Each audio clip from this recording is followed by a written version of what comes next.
Uno de los temas realmente trascendentes e importantes tiene que ver con la mente humana y todas las connotaciones particulares que trae aparejada las distintas enfermedades que se originan y la labor de los profesionales para ir paliando las dificultades que surgen con motivo de ese tipo de enfermedades.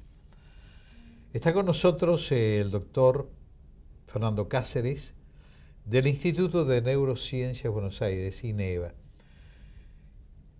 Y vamos a hablar de un tema realmente que me parece que es fundamental, que es muy especial, muy particular. Vamos a hablar de la realidad virtual y la telerehabilitación para el tratamiento de pacientes con esclerosis múltiple. Así que suena así realmente muy complicado, pero bueno, a poco que conversemos con el doctor, vamos a ver todo lo que se está haciendo para atenuar los efectos de esta enfermedad realmente que inhabilita fundamentalmente al paciente como para poder desempeñarse con libertad. Así que gracias por estar. Muchas gracias por invitarme. Y hablemos un poco de todo esto. Sí, es un tema. Nuestros técnicos irán ilustrando todo lo que hablemos, así que con libertad absoluta y lo más práctico y más claro posible. Lo interesante es que esta es una enfermedad que afecta a gente joven. La esclerosis múltiple es una enfermedad neurológica que afecta a gente joven, empieza entre los 20 y los 30 años de edad, afecta a más mujeres que hombres, 3-1, y es una enfermedad que si bien hay muchos tratamientos que han aparecido en los últimos 20 años, es una enfermedad autoinmune donde se lesiona las vías nerviosas, la vaina de mielina, genera problemas físicos, problemas mentales, problemas psíquicos, psicológicos,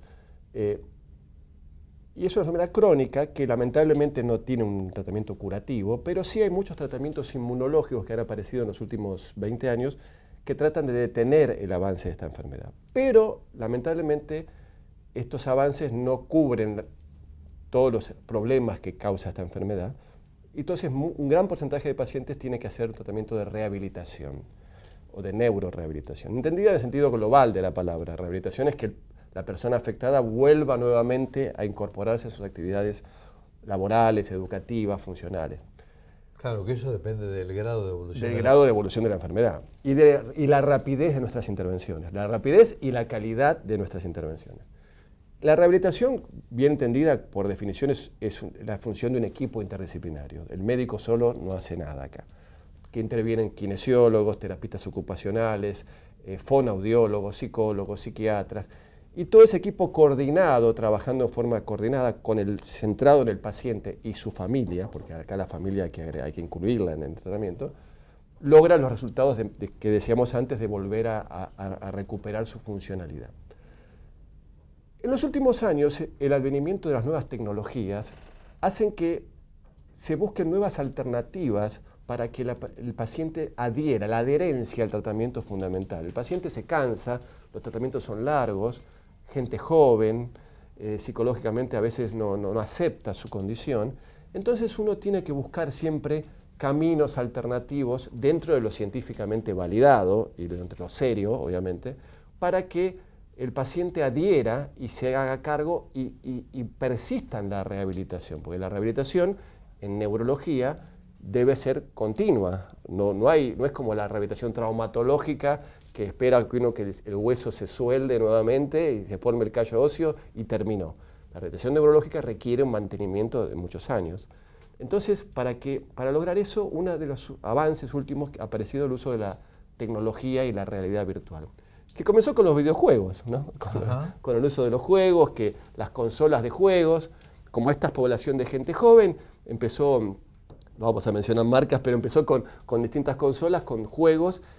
Ahora, ¿qué pasa con y empezaron a haber trabajos científicos para mejorar el equilibrio, la velocidad de la coordinación, la fuerza, el entrenamiento cognitivo, porque el paciente también tiene que resolver cosas rápidamente. Entonces, el videojuego es una alternativa interesante, se mostraron resultados buenos, pero el videojuego está hecho para jugar, no está hecho para rehabilitar ni para obtener datos de cómo está la persona cuando empieza y cómo termina. A partir del uso de realidad virtual, por eso no hablamos de videojuego, porque muchas veces usted lo va a encontrar como rehabilitación por videojuegos. Esto no es rehabilitación por videojuegos, es rehabilitación de realidad virtual. La realidad virtual definamos qué es realidad virtual. La realidad virtual es una experiencia creada por una computadora en la cual el usuario, un paciente en este caso, se sumerge en esa realidad virtual, que generalmente es tridimensional, interactúa en tiempo real. Eso es la definición de realidad virtual. Por eso es importante definir realidad virtual y no videojuegos. La realidad virtual tiene varias ventajas porque tiene la dinámica de lúdica, de juego. En inglés es gaming, el gaming, usted lo va a encontrar como gaming, porque hay desafíos constantemente. Cuando el paciente termina una determinada meta, le sale un puntaje, se superaste en tanto, y le sube la vara hacia el otro. Pero todo esto es importante que esté bajo el control de un profesional, esto es importante, ¿no? Y de un profesional y un equipo completo, porque porque muchas veces aparecen juegos en internet que no reemplazan a este concepto. Voy a interrumpir 2 segunditos nada más. Primero, en un momento determinado estábamos hablando del grado de evolución de la enfermedad como para poder comenzar con este tratamiento. No me quedó claro o no lo supe interpretar en qué grado necesariamente tienen más capacidad ustedes de actuar, en qué grado de evolución de la enfermedad para que esto sea efectivo y cuál es la acción farmacológica eventualmente que los ayuda, si es necesaria. Son 2 aspectos que no son secuenciales, sino simultáneos. Correcto. Lo farmacológico apunta a controlar el mecanismo inmunológico que provoca el daño en la mielina. O sea, detenerlo. Detenerlo. Con el daño que ya se produjo la enfermedad, esa medicación no hace nada. No vuelve para atrás la película. La idea es poner en pausa o lentecer la velocidad de progresión. Y es un gran avance eso, hay que decir la verdad. Ahora, eso solo no soluciona. El paciente tiene dificultades en la coordinación, tiene mucha fatiga, tiene dificultades motrices para tomar objetos por encima del hombro, tiene dificultades de equilibrio del tronco, tiene trastornos en la marcha. El medicamento no va a hacer nada. Y ahí interviene la rehabilitación. La rehabilitación, por definición, es un proceso educativo de resolución activa de problemas. ¿Cuándo tiene que ir a una rehabilitación? Cuando tiene problemas. Si no tiene problemas, si no está el problema, no hay la rehabilitación. Y ahora viene la contestación a la pregunta. ¿En qué grado de la evolución? Cuanto más avanzado, más difícil. Pero lo interesante, los que hacemos rehabilitación, decimos que somos optimistas patológicos, porque siempre hay posibilidad de intervención. Ese es el mensaje que transmite. Qué bueno. Aunque haya discapacidad severa. Y la interesante de la realidad virtual y el uso de realidad virtual en rehabilitación, que uno puede adaptar la interacción en la realidad virtual de acuerdo al grado de discapacidad que tiene el paciente. Ejemplo, si el paciente tiene un trastorno de tronco y tiene que interactuar con la computadora y la pantalla, se usan pantallas grandes de televisor, que seguramente vamos a ilustrar con imágenes lo que estamos diciendo, el paciente va interactuando de pie, porque lo que quiero controlar es el equilibrio, y le voy haciendo que tome objetos, objetos virtuales, y los ponga en diferentes superficies, el paciente de pie. Si el paciente que viene es un paciente en silla de ruedas, más discapacitado, igual tiene que entrenar el tronco, igual tiene que entrenar los miembros superiores. Se adapta el ejercicio de realidad virtual a un estado de silla de ruedas. Y si el paciente no puede mover un brazo y solo puede mover el otro brazo, se adapta el ejercicio de realidad virtual al uso de... O sea que, si bien es cierto que uno logra mejores... Porque ¿en qué se basa? ¿Cuál es el pilar de la neurorehabilitación? La plasticidad cerebral, lo que usted decía del problema de la mente. Nuestro cerebro es el órgano más plástico de todo nuestro cuerpo. Lejos se decía que era algo estático, rígido y que cuando se lesionaba no había solución. Es que en este momento es el órgano que más cambia continuamente y en toda edad. Es otro mito que se decía en edad anciana, el cerebro ya estudiar en la edad anciana. No, esos son mitos que se desterraron. La neuroplasticidad es el fenómeno que el cerebro puede buscar vías alternativas a las dañadas para lograr la función.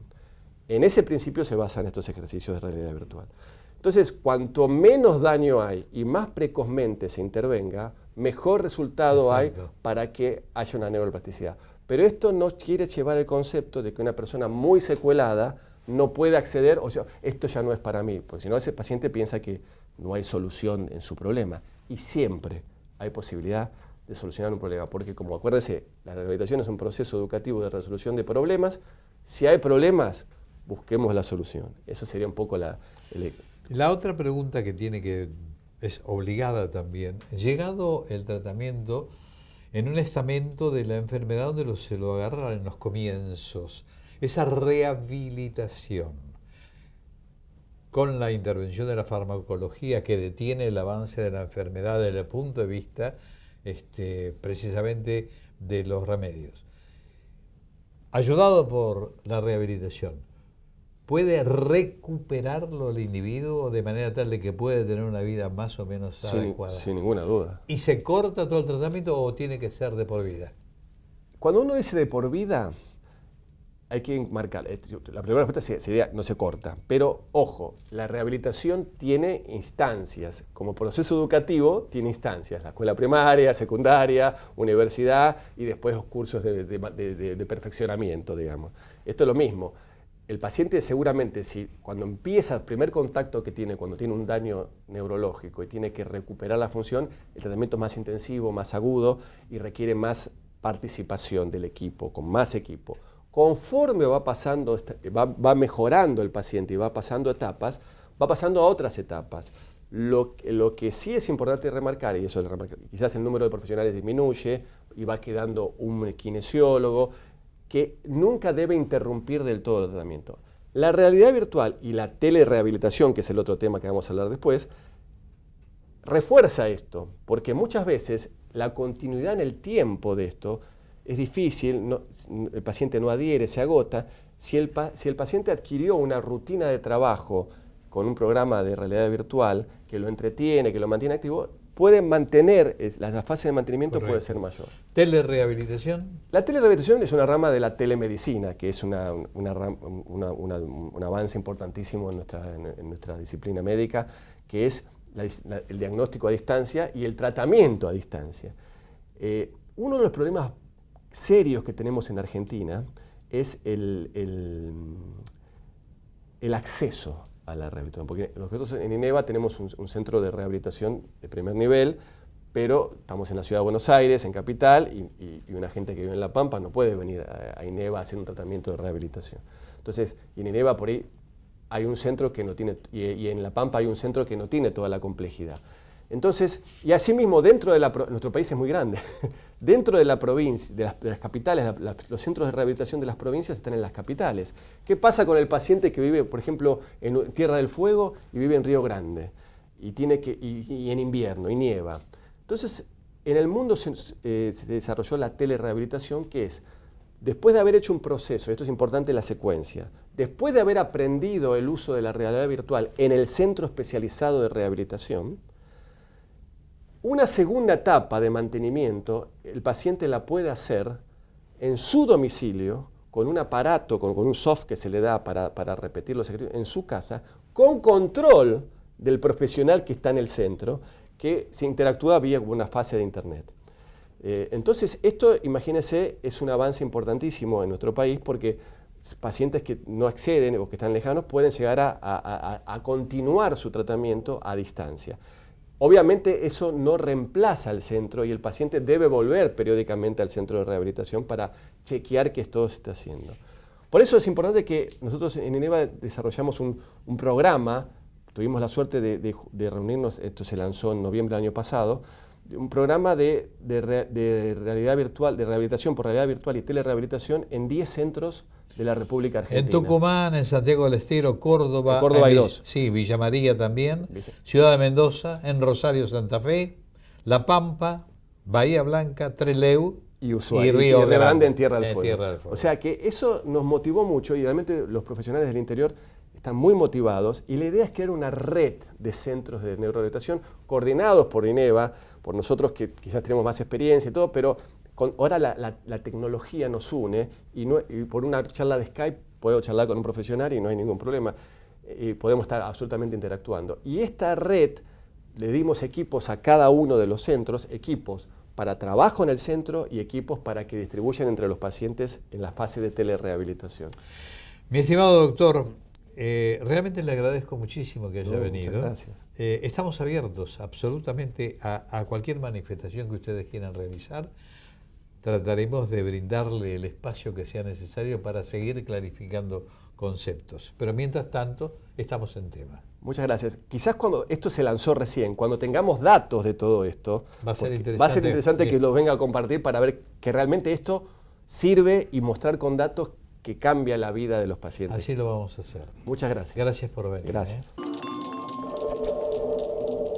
La salud es una condición básica para el desarrollo equitativo e inclusivo. Somos 10.000 centros de diagnóstico y tratamiento médico, 15.000 profesionales y 50.000 trabajadores en todo el país. CADIME, Cámara de Instituciones de Diagnóstico Médico.